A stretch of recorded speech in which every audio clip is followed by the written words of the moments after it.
This Sunday, COVID fallout, vaccination frustration. Refresh, and then you have to go back through the form again and again. Those new variants. The continued spread of variants that are more transmissible could jeopardize the progress we have made. And getting kids back to school. I think to say that you're not going to open up schools until every single one of the teachers get vaccinated, I don't think that we can go there. My guest this morning, Dr. Anthony Fauci and Teachers Union President Randi Weingarten. Also, the trouble in Texas. We need our power out here. Our heat went out. We also have pipes that busted. It's freezing. It's a blackout, no electricity. Blackouts, water shortages, freezing temperatures, and the hot debate over how everything went so wrong. The state didn't prepare for the worst-case scenario, and now we're paying the price. Plus, the Republican Civil War. Days after Mitch McConnell's broadside against Donald Trump. President Trump is practically and morally responsible for provoking the events of the day.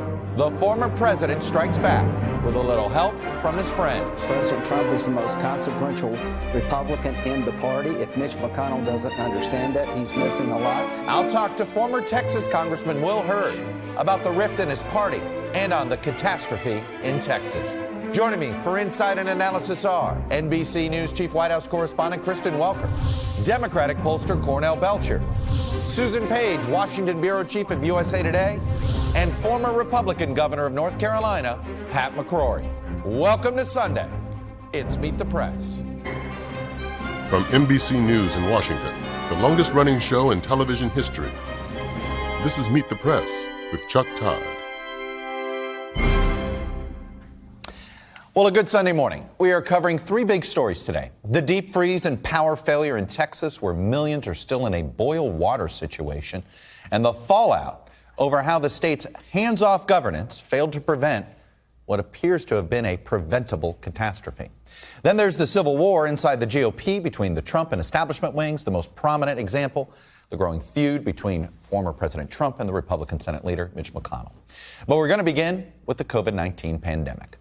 Sometime, likely today, the U.S. death toll will hit 500,000. It's a number that far exceeds many early estimates and reminds us of just how heavy a toll this virus has taken on this nation. The brutal winter weather across the country this week has delayed the delivery of some 6 million vaccine doses. But the good news is this: confirmed cases are continuing to fall. And it is that which is increasing pressure, actually, on governments to now reopen schools and get kids back into the classroom. So all those issues on the table. Joining me now is Dr. Anthony Fauci, is, of course, the director of the National Institute for Allergy and Infectious Diseases. Dr. Fauci, welcome back to Meet the Press. Before I get into some of the specifics, I just want to give you a chance to take a step back. A death toll of 500,000. We're basically at the 1-year mark of this pandemic. And you think about it and compare it to what this nation faced in 1918, and we have modern medicine today. Just how deadly in the big picture has this pandemic been on this country? It's stunning, Chuck, horrible. I mean, if you look at what has gone on now, and we're still not out of it, 500,000 deaths. It's terrible. It is historic. We haven't seen anything even close to this for well over 100 years since the 1918 pandemic of influenza. It's something that is stunning when you look at the numbers, almost unbelievable, but it's true. This is a devastating pandemic, and it's historic. People will be talking about this decades and decades and decades from now. No, I think there's no doubt about that. All right, let me get into some nitty-gritties. How much of a setback did we take this week with the winter weather and vaccine distribution, and how long will it take for us to catch up? Well, first of all, obviously it is a setback because you'd like to see the steady flow of vaccine getting out there to get into people's arms. But we can play pretty good catch up. We're already down now. We've gotten 2 million out, so it's now 4. You know that the number was 6 million doses got delayed. We've gotten 2 million out, and we project that by the middle of the week, we will have caught up. So it's unfortunate that it was a setback. But, Chuck, it's a temporary setback, and when you just, put your foot to the accelerator and really push, we'll get it up to where we need to be by the middle of the week. All right, there's you and I've had conversations about the first dose versus the second dose a couple of times now. We've gotten another study out of Pfizer having to do hearing more about the first dose, particularly for folks that have had COVID. Any of these new studies giving you any sense of where we would change our vaccine distribution schedule? Make it where we're 12 weeks for everybody or 6 weeks for everybody? What of these studies is giving you any sense of whether we should change these protocols? Well, Chuck, I think that people need to appreciate the view is there really two very different scenarios that you just painted. One is if you've been infected and you get vaccinated after that, what about one dose? The other is if you've not been infected and you get one dose of Pfizer, can you get away with one dose or prolong the second dose? And I will still maintain that there are enough unknowns in that, particularly the durability of the protection. We know from studies that we did that antedated and led up to the very, very impressive results with the 94 to 95% efficacy with both Moderna and Pfizer, that when you give a boost, you increase the power or the level of the antibodies by at least tenfold. So you're talking about a very, very big increase. We don't know what the durability of a single dose is, and it really is risky for lack of protection and risky to engender perhaps some variants. With regard to following infection, that's a different story because the data look really quite impressive that if you've been infected and then you get a single dose, the boost that you get with that single dose is really enormous. So we're looking very carefully about that. And that is one thing that you might want to consider, but we want to really carefully look at the data first. But those are two different scenarios. You don't want to confuse them. And I was just going to say, so let's say you see the science and you feel good about this, about if you've had COVID, one dose may be enough. I'm just curious, logistically, what would that mean? Would you have somebody would have to come in and show proof they've had COVID? Is that something, or they would be tested there for antibodies? I feel like that's the one gap here that would complicate it just logistically. Right. Well, that's the reason why I held back, Chuck, in saying, yes, let's recommend that. You've really got to look at the science, look at the data, and figure out what's the best way. The obvious one that you think of is the documentation that if you do an antibody test and it's very clear that this person has been infected, that then you could be reasonably comfortable that you're dealing with someone who is post-infection. But I would reserve any kind of decisions about that until we very carefully looked at the data. But it is really quite suggestive. The data were really impressive. So this is something you think could be something that in 4, 6, 8 weeks, something like that, we could change protocol? Well, again, I don't want to get ahead of the decision-making process on TV, but I think it's quite reasonable from the data that we've seen that you want to take a good look at it because the data are impressive. I want to ask you about pregnant women because I've had a lot of viewers ask me to ask you about this because there's some confusion. We know Pfizer's studying it.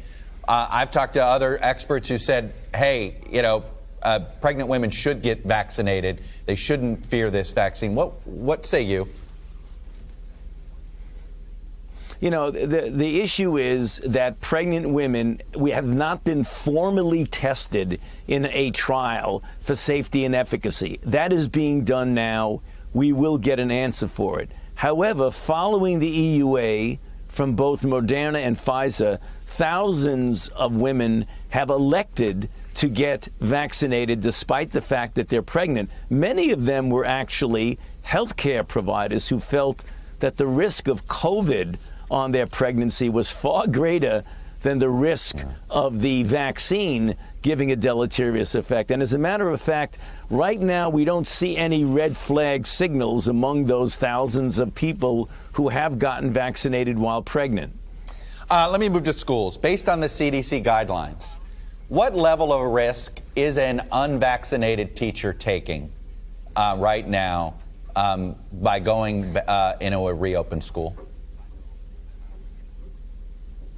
You know, Chuck, you cannot give a numerical figure to that. You can't say what is the risk. Give me a number. I mean, obviously, being in school is very similar to being in the community. So the risk of a teacher getting infected in the school is very likely very much similar to what you would see in the community. But we don't know that yet. You see, they haven't done those kind of prospective studies where you can quantitate and make a decision based on this number is here and that number is there, because the data get fuzzy when you try to compare what happens when you're not in the school versus when you are in the school. Well, you understand why there's just this, it has caused this consternation, right? The scientists say, hey, look, it is relatively safe.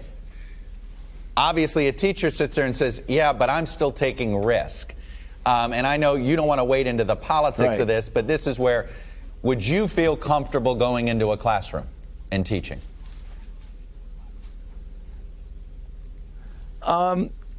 Would I feel comfortable? You know, it's tough because I've not been in that situation. I could tell you I have a daughter who I adore who is actually doing just that right now as we speak in a city far from Washington, D.C. So, I mean, I understand the concern that people have, and that's the reason why we say, Chuck, you know, when you ask a question, a specific question, it's appropriate and it's understandable, but there are so many complicated issues. How the teachers feel, how the parents feel about the possibility of bringing infection back home. There are so many things there that you need to consider. The thing that we say, and Chuck, I've been saying this for months and months, even antedating the CDC guidelines, is that the default position is that we should try to do everything we can to get the children back to school safely for the children and safely for the teachers and other educational personnel. And the CDC guidelines try to delineate the steps where you can do just that. How do we get them back to school in a safe way, and giving a couple of the guidelines, more than a couple, several of the guidelines of how you can do that. And it's not an easy issue, Chuck. Anybody that says it's easy decision to make, they're not looking at the complexity of it. Yeah, human beings are involved at the end of the day.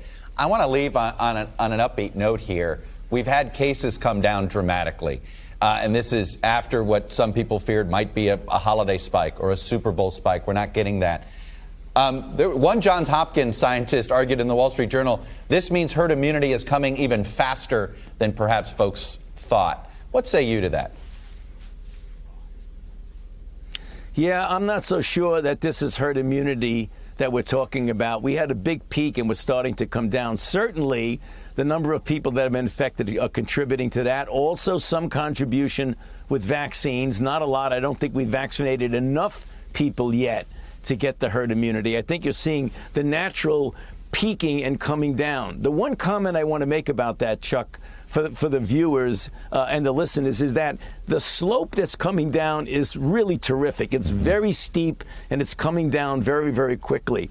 But we are still at a level that's very high. What I don't, and none of my colleagues want to see, is when you look at that slope to come down, that it say, wow, we're out of the woods now, we're in good shape. We're not, because the baseline of daily infections is still very, very high. It's not the 300 to 400,000 that we had some time ago, but we want to get that baseline really, really, really low before we start thinking that we're out of the woods.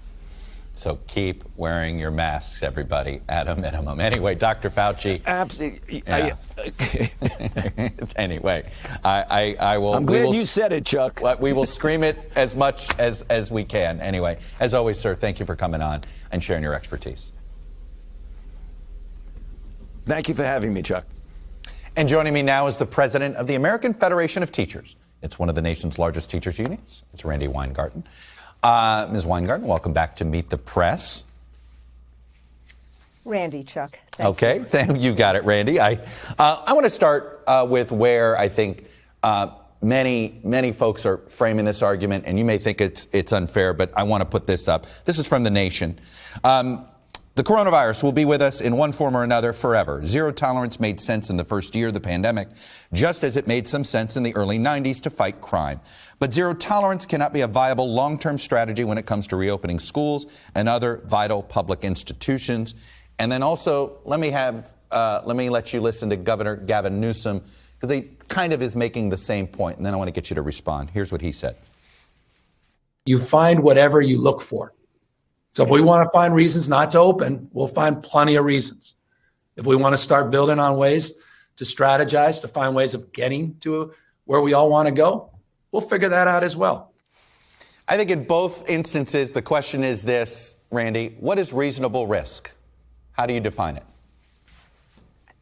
Right. And so, look, I thank you for letting me be on today, Chuck, because I do actually want to debunk this myth that teacher unions, at least our union, doesn't want to reopen schools. Teachers know that in-person education is really important. And it's, we would have said that pre-pandemic. We knew that remote education, is not a good substitute. There's a roadmap now. And so you actually can follow that roadmap in terms of defining those risks. And I think between the CDC guidance as well as the resources that President Biden is trying to get in the $1.9 trillion package, we have the highway or the roadmap that allows us to do this. And it comes down to three things: the mitigation, the layered mitigation strategies, the testing so that you can actually see asymptomatic spread, and vaccine prioritization. Not that every single teacher has to be vaccinated before you open any schools, but you should align the vaccine prioritization with the reopening of schools. Is there a model school district right now that you feel as if you could say, hey, see, this is the way that this can be done, and it'll keep, and everybody will be reasonably happy? Yes, there's no perfect solution, but frankly, I think that New York City has done a pretty good job in terms of showing the way. Big school district, lots of issues in terms of old buildings, and we learned a lot from what New York City did in September and October. And in fact, my members, I just did a survey of my membership, and 85% have said that they would be comfortable being in school if they had the kind of testing, layered mitigation, like, and vaccine prioritization. And that's what New York City is doing. So I want to actually lift up people like Washington, D.C. The mayor actually made sure that every teacher and school employee that wanted the vaccine got vaccinated in the last few weeks. Same in terms of the Oregon governor, same in terms of the West Virginia governor, same in terms of the Ohio governor. And so when I hear politicians, when I hear Governor Newsom saying you're always going to find a way out, well, why is he not actually prioritizing the teachers in LA where they've been in purple zone, not in red zone? So I think the issue is, if the NFL could figure out how to do this in terms of testing and the protocols, if schools are that important, let's do it. And my members want it. They just want to be safe. All right. You have outlined, you have said, you're not saying everybody has to be vaccinated before you go back, that there are mitigation strategies. But many of the local unions have made demands even more stringent than that. Do you still support those local unions to do that? You've had, Fairfax County is saying they wouldn't recommend teachers going back to school until all kids are vaccinated. Is that, and some people look at that and say, hey, they're moving the goalposts. Look, what you're seeing, first off, let me just also say again, teacher unions are not monolithic. And, we have two great unions, and the NEA is a fabulous union, and Becky Pringle is a fabulous new president. But what you're hearing when you hear that is that people are scared. And I think that what we need to do is we have to meet fear with facts. which is what we're trying to do. So we've had Dr. Fauci, for example, on 2 town halls. We've had a vaccine town hall with experts about that. And so just like we are meeting vaccine hesitancy with facts and the evidence and the data, we need to do the same in terms of educators. What we've learned in our polling and also in our experience is that when people are actually in school with the protocols in place, they trust it more. And then you just have to educate people in terms of this way. 71% of our members are fearful that they'll bring COVID home. Look, we've had 500,000 deaths. And we've had such grim realities here. But the teachers of this country understand that in-person education is really important. And so ultimately, let's do the kind of strategies we need. And the CDC, I watched the CDC director on your show last week. Yeah. They're obvious what they are now. We have to just get them implemented. Bottom line, though, without full vaccinations, is this school year probably not going to have full school openings? Well, so I'm glad you asked that question, Chuck, because what does full school opening mean? If you do 6 feet of physical distancing, you're essentially saying in a school, you're going to have about 50% or 60% of people in there at any one time, not 100%. So the issue really becomes, do we have 30% more space? Do we have 30% more teachers? What I think we need to do is we need to actually try to get as much in person as possible right now, have the mitigation strategies, have a real great summer semester to get kids' mojo back in a voluntary way, and then really be planning for next year. Randi Weingarten, President of the American Federation of Teachers, really appreciate you coming on and sharing your perspective. Thank you. Thank you. All right. And be sure to check out our interactive state-by-state guide to figure out when and where to receive your COVID vaccine. Visit planyourvaccine.com to learn more. When we come back, the troubles in Texas and in the Republican Party. They're connected. Welcome back. President Biden has approved a disaster declaration for Texas, where the power crisis has now turned into largely a water crisis that's impacting millions. Many are without water, while others are being told to boil it before drinking.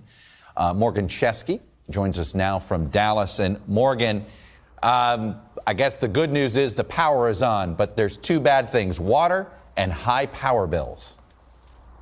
Yeah, Chuck, you're absolutely right, and hard to believe it was around this time 1 week ago that this weather system moved into Texas, plunging the state into a deep freeze that has crippled it on multiple fronts. At last check, 14 million Texans, about half the population of the entire state, cannot trust their water supply because of water lines and pipes that froze, then burst during these record lows. Just a few days ago, it hit -2 here in Dallas.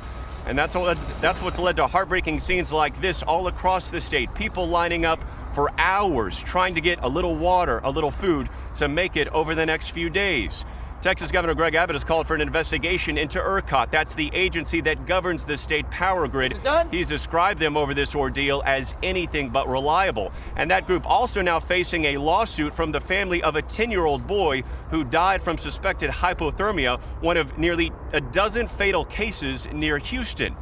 And another crisis playing out that you mentioned, Chuck, and that is those sky-high energy bills that customers are reporting who were signed up for variable rate energy plans, having bills that were less than $100 that are now hitting nearly $10,000. Governor Greg Abbott calling for an emergency meeting yesterday, assuring everyone that he and his team should hopefully find a solution to that issue sooner than later. Yeah. Chuck? Morgan, I have a feeling that is going to be something that people are going to be chirping about even more as these bills roll in. Morgan Chesky on the ground for us in Texas. Morgan, thanks. Well, the mess in Texas caused by lax government oversight.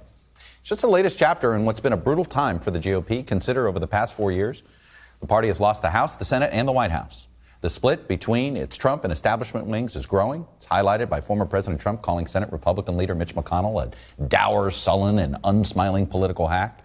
State and local Republican parties have censured 10 Senate and House members, Republicans who voted against Mr. Trump over the impeachment issue. All that said, it is worth remembering but the Republican Party has survived to read many of its obituaries in the past. So joining me now from San Antonio is the former Republican congressman from that area, Will Hurd. Will, it's good to see you. Thanks for coming on. First, let me just ask you about how you and your loved ones are doing. Do you have running water and do you have power? I do. I've been fortunate. I'm one of those millions of folks that are having to boil my water. You know, Chuck, it's wild. You know, today coming to this show, I didn't have to wear a jacket. But even though the temperatures are getting warmer, a lot of Texans are still going to be impacted over the next weeks and months. The broken water lines is really significant. That's causing low water pressure. This may not get resolved for months. So if there's anybody who's watching that you're a plumber and you have some extra crews, please send them towards Texas. I'm being serious because this is going to be a large impact over the next couple of weeks. And I know people that have been without water for now 4 or 5 days. This is not something that's sustainable. And then you have cities and counties that are already dealing with trying to do COVID, and now they have to deal with this. So this is a pretty significant problem, and even though it's getting warmer, these problems are not going away. Fair to say that this was a preventable catastrophe, that this is on the Texas government? 100% this was preventable. This wasn't a problem with any individual fuel source. This was a problem of lack of leadership and lack of long-term planning. In 2011, there were hearings in the State House talking about ensuring that there was reliability. ERCOT and state leaders at the time said that the energy companies could self-regulate and make sure that happens. We can't have cheap prices and reliable energy at the same time. And we always talk about this was a black swan event. This was an event that doesn't happen often. The only thing I've learned in my time in government and the CIA is that the only thing about black swans is black swans actually happen, and we need to be prepared. And one of the things about the 9th largest economy being brought to its knees, because of this, our enemies are looking at this, and they're looking at how that the grid was able to fail, and they could potentially use this and have a cyber attack to do this kind of thing. So that's a conversation we should be happening once we get out of this, to make sure our power is reliable, and that every American has access to reliable and cheap energy. Is this a black eye on the Republican Party philosophy of low regulation and small government? This was a black eye for not planning for this eventuality, and this has been going on for years. The deregulation in Texas happened almost 20 years ago, and so people have talked about this particular situation, and that we should have been prepared for it. So again, this is not about, do we need to go the exact opposite way? I think the conversations, instead of using this as a political bludgeon against one another, we should be talking about the serious issues about reliability, about how the Texas grid increases its connections with the other grids around us. How do you make sure that ERCOT has the tools and the power? And another conversation, you alluded to it in your previous chat with the reporter. These high energy bills, you don't take the steps to provide reliable power, and then you're going to give somebody a bill in the tens of thousands of dollars. That's absolutely outrageous. And I know that the State House will be looking into this when they come into session. I don't think anybody's going to allow something that crazy and outrageous to stand. Look, when you think about this issue and you think about the place you want to have in the future of the Republican Party, I mean, it does seem as if, do you think that the messaging of constantly berating government, constantly saying government is the problem, government doesn't work, does it become self-fulfilling in a place like Texas? And is that a part of the bigger messaging problem? Well, look, I don't disagree with your premise. The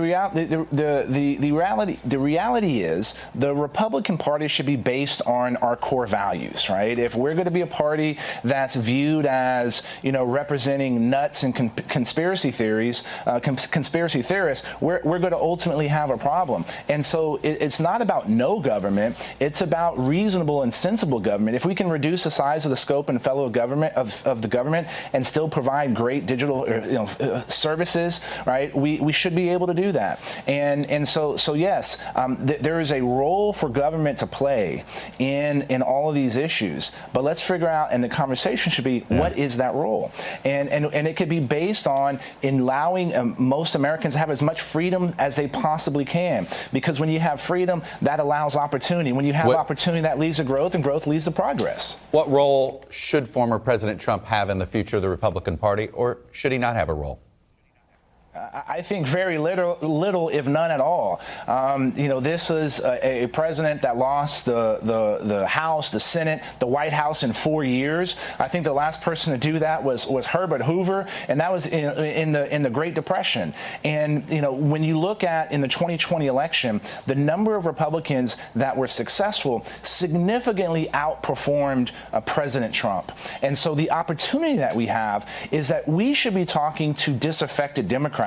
The fact that Speaker Pelosi didn't pick up any seats, is an indication that the Democratic Party has some real problems. And Chuck, even following politics longer than I have, history tells us that we're going to take back the House. And so, how we do that, and we should do it based on our principles. We should do that by talking to those folks that don't believe in defunding the police, that don't believe in open borders. We have an opportunity, but we can't do that if we're talking about, the lies of an election that went wrong, or, succumbing to conspiracy theories. Former Congressman Will Hurd, a Republican, who, by the way, you left Congress on your own volition. Anyway, thank you for coming on and sharing your perspective with us this morning. Thank you, sir. And if you want to help the folks in Texas, here are just some of the organizations doing good work for people there. Obviously, you heard Will Hurd's ask for plumbers as well, for what it's worth. But you can find this list on the Meet the Press Twitter account and on our Facebook page. When we come back, can the Republican Party survive as the party of Trump? Is that what it wants to be? You heard one point of view just now. The panel is next. Welcome back. The panel is with us. NBC News Chief White House Correspondent Kristen Welker, Democratic pollster Cornell Belcher, Susan Page, the Washington Bureau Chief of USA Today, and former Republican Governor of North Carolina, Pat McCrory. Susan, you came with materials. You came with some show and tell. USA Today with some brand new polling numbers among Trump supporters, and I want to throw up a couple of in there. First of all, what happened on January 6th? Among Trump supporters, a large majority believed it was an Antifa-inspired attack, not Trump supporters who were the attack. And then you ask about a third party. If Donald Trump formed a third party among Trump voters, basically just about half, 46%, would support that Trump party. About a quarter would still support the GOP, and a little more than a quarter, would be undecided. Susan, that poll says Donald Trump has a pretty iron grip on that party right now. And Will Hurd, of course, that's to probably the chagrin of Mr. Hurd.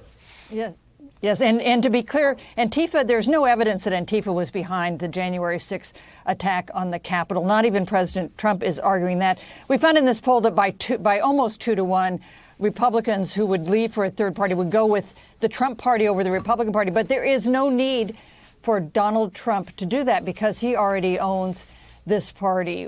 We've seen that even though it was Donald Trump who, as Will Hurd said, presided over the loss of control of the White House, the House, and the Senate, it is Republicans who have won their elections who are in the greater peril. Just one more number.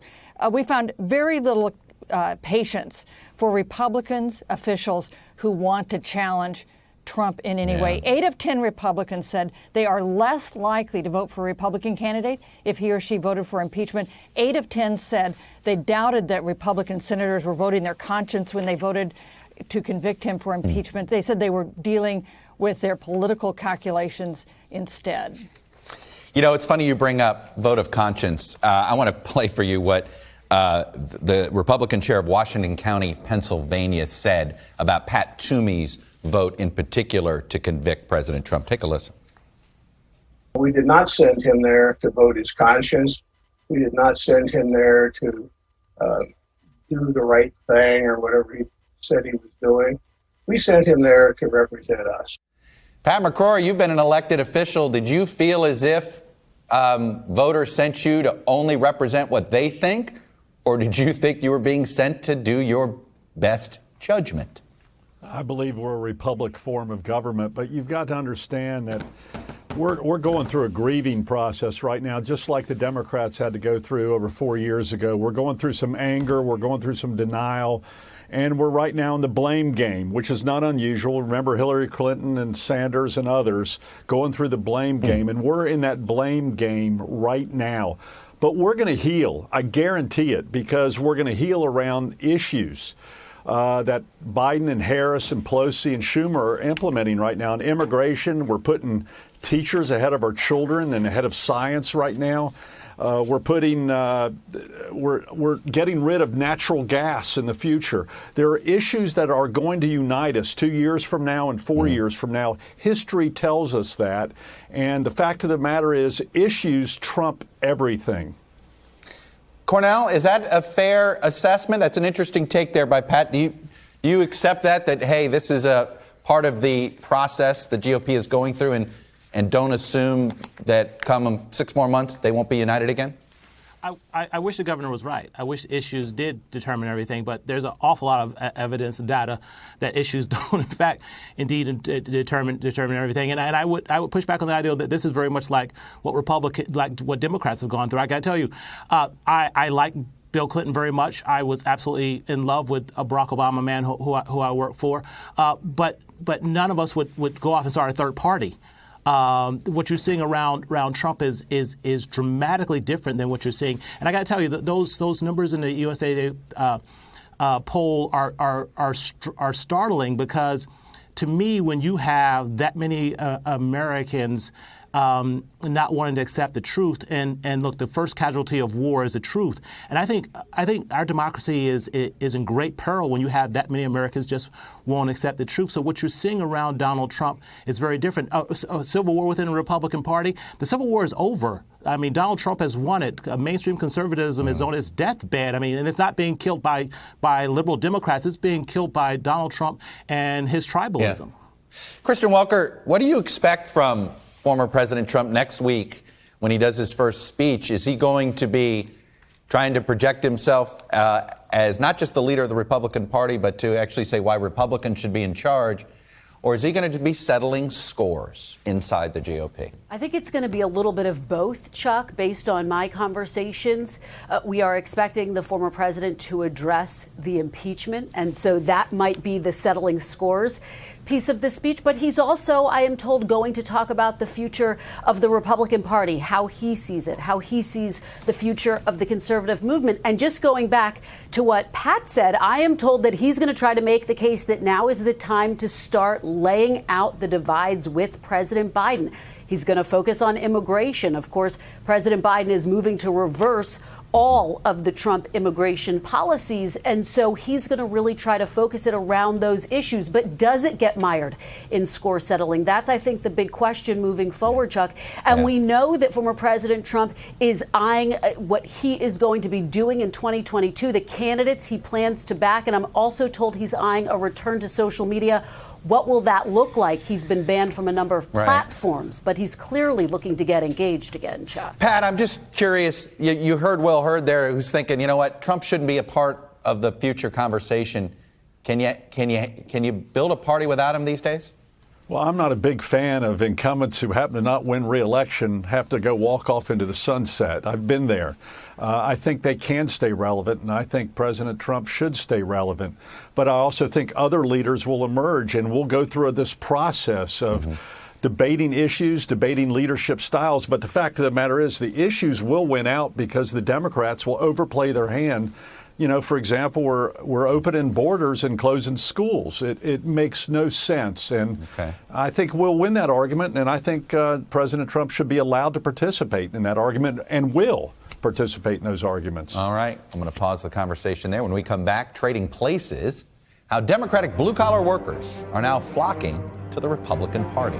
That's next.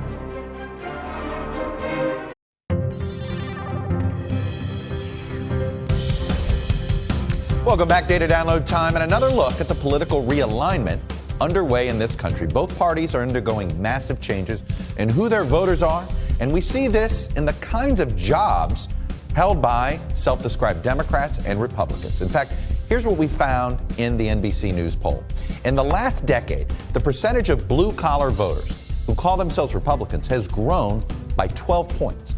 The number in the group identifying as Democrats, that has declined 8 points. Not a surprise. We've been telling you this. Among white-collar voters, the numbers have actually remained mostly stable. This will surprise some folks, with Republicans seeing a tiny drop and Democrats seeing a tiny increase. Some proof that maybe they are renting the suburbs for now. In that way, the blue-collar shift for the GOP has the potential to reshape the party. In fact, take a look at the percentage of white blue-collar voters who identify as Republicans a decade ago. It has jumped a bit by 2016, but in the last 4 years, in the Trump era, it jumped 10 more points.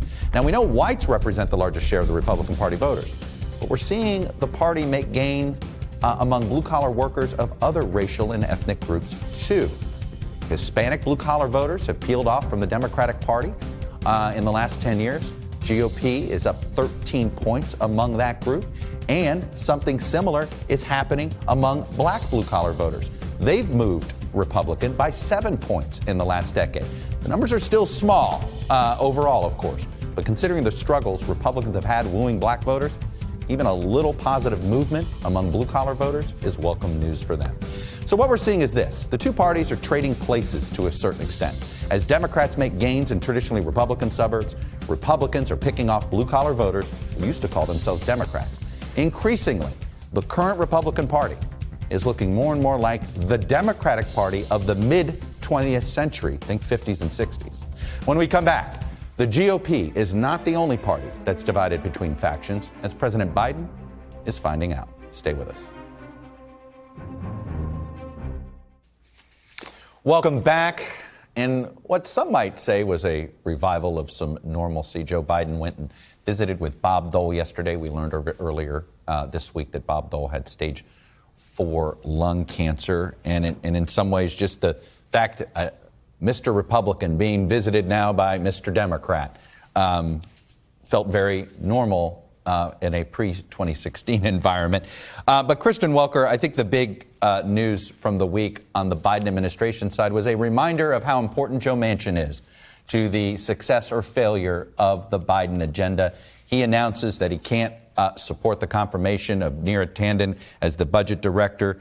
Her tweets had been something that had been an issue to a lot of people, and he writes, "I believe her overtly partisan statements will have a toxic and detrimental impact on the important working relationship between members of Congress and the next director of the Office of Management and Budget. For this reason, I cannot support her nomination." How upset is the White House here, and did they not see this coming? I think they thought it was a real possibility. They are trying to express confidence. Chuck, I spoke to a number of administration officials who say, look, we feel as though there is still a chance to peel off 1 or 2 moderate Republicans. But who are those Republicans? That remains unknown. So they're not giving up on this nomination just yet. But I think you do speak to the broader point, Chuck, which is that the Biden agenda is dependent upon being able to bring along people like Senator Manchin, Kirsten Sinema. What happens with the $15 minimum wage, for example? We know that progressives are pushing hard for that. Senator Bernie Sanders wants that to be in the COVID relief package. But Joe Manchin, Kirsten Sinema saying they're not going to support it. So it's not just with these nominees, it's with the broader Biden agenda. And this is going to be the real push and pull moving forward, not just with COVID relief, but on immigration, on climate. All of these packages that President Biden wants to move forward on are going to be challenged by this push and pull. And I'm going to bring up another issue, Cornell, and that was the cancellation of student debt. We heard President Biden ask that town hall about canceling at a level of 50,000. The Biden plan is 10,000. He was asked if he was going to revise that, and he's like, no. And that got some pushback from Elizabeth Warren. Chuck Schumer signed on with it. At the end of the day, this is Joe Biden being squeezed on one hand by Joe Manchin in some things, and on the other hand by Elizabeth Warren. Well, but this is politics, and quite frankly, and as someone who works and lives in Washington, it's not a bad thing. This is how politics is supposed to happen. It's supposed to be competing interest here. But the difference is, I think, so. Look, Democrats, they may have different ways of getting to those goals, but that's where the fighting is. But there's no disagreement on the overall goals. When you look at where Democrats are divided, if they're divided on student loans, we all want to get to a better place on student loans. So the overall goal is there. Even on health care, which we have a lot of fighting between the progressive wings and the more moderate wings. There's no fighting about the overall goal of Democrats are, in fact, to get to more universal coverage. The fighting on Democrat side comes about sort of how you get there. And here's a dramatic difference. And I got to say this, Chuck. This is a dramatic difference between Democrats and Republicans. No one is organizing an effort to block Joe Manchin from being part of leadership because he voted against this. Joe Manchin won't be censured because of this. It is a big party, and I think that's a good thing politically. Susan, is it a healthier divide among the Democrats than what we're seeing on the right? Yes, I think so. I think what's been remarkable about Democrats so far is the way they've hung together. The House is poised to pass with just Democratic votes, if necessary, that first big piece of legislation, the COVID relief bill. The Senate's expected to do the same. They'll need to hold not only Joe Manchin, but also Bernie Sanders. They need to hold every Democrat they've got. The big test, I think, will come later in this year with the second big legislative vehicle, the Recovery Act, because that will be a battle over what to do about climate change and immigration and taxes. And that will be maybe the last big train out of town for the first phase of the Biden presidency. I think that's where we'll see real pushes and pulls among Democrats. Hey, Pat McCrory, is there a penalty for a Republican who wants to vote for this COVID relief? Maybe they're in a moderate district and they're like, you know what, I like 70% of it, I'm voting for it. You think there's a penalty for that inside the party? Well, I think the penalty for whether it be Republican or Democrats are from the blue-collar worker that you referred to in the past. The Democratic Party has been influenced heavily now by the university elite and somewhat by the corporate elite. And for example, the $1.9 trillion bill, even $10,000 to pay off student loans. Well, the blue-collar worker is saying, why should I pay taxes for a kid to get bailed out of college? That's a direct insult to a lot of blue-collar workers. And immigration policy of opening up the borders, it's the blue-collar workers saying, wait a minute, they're going to take our jobs. I do actually think Joe Biden is sensitive to that idea that not everybody feels like they should pay for everybody's private school tuition on that front. Anyway, what a terrific panel. Thanks a lot, everybody. And that's all we have, though, for today. Thank you for watching. We appreciate that. We'll be back next week because if it's Sunday, it's Meet the Press.